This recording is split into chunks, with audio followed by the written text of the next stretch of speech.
Magandang buhay sa lahat mga kagri. Happy New Year po sa lahat. Tayo po ay magre-rebag nitong variegated chico. Papakita ko lang sa inyo kung paano.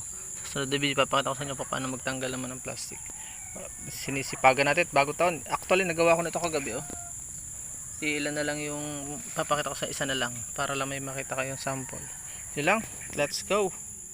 Sa pagsisimula mga kagri, kailangan natin ng pangkat at kailangan naka-ready na yung ating soil media. Saka itong plastic bag na mas malaki. Simulan na po natin agad. Yan o. I-mix po natin kung hindi pa sa mix. Pero ito yung mix na. Lagyan po natin yung ilalim.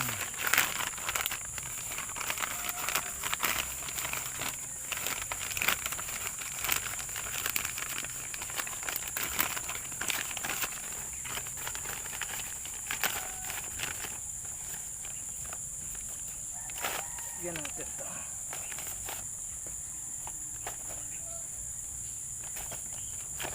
Ganyan lang kasimple. Yan o, matagal. Yan o. Ito po, tatanggalin lang natin yung maganda clay, medyo tigas. Dapat solid yung lupa para huwag mabasag. Matalas dapat yung knife natin.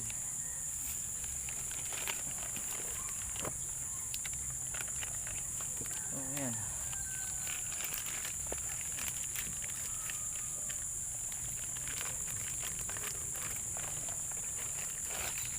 Madurog pa. Iwasan po natin madurog. Yan. Oh, kita bubuga. Ipat natin. Ganyan din lang yan oh. Same doon sa mga video yung pinakita ko. Diba? Rebagging. Wow.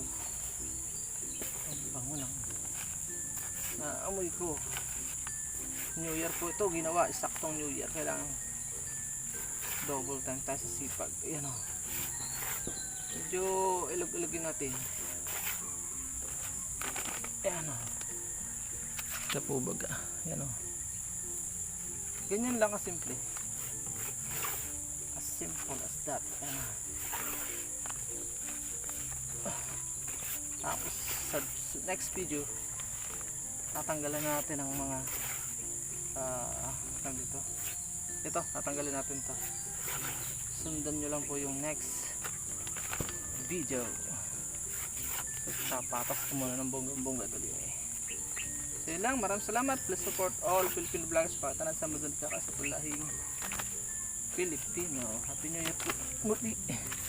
Yan lang kasimple yung pag-rebag. Ganda na oh. Pagka na-rebag na oh. Paalam and God bless. Happy New Year po muli sa lahat. Ayun, dyan po nagtatapos ang ating munting vlog. Maraming salamat po sa inyong pagsubaybay at panonood sa ating pong channel. Kung bago pa lamang po kayo napadpad sa channel na ito at mahilig kayo sa ganitong klase mga upload, huwag nyo na po kalimutang mag-subscribe at i-hit ang notification bell para updated po kayo sa upcoming nating videos. Sana po magkita-kits po tayo sa susunod nating mga vlogs. Maraming salamat po. May God bless you all. Mabuhay. God bless the Philippines. Bye-bye muna po.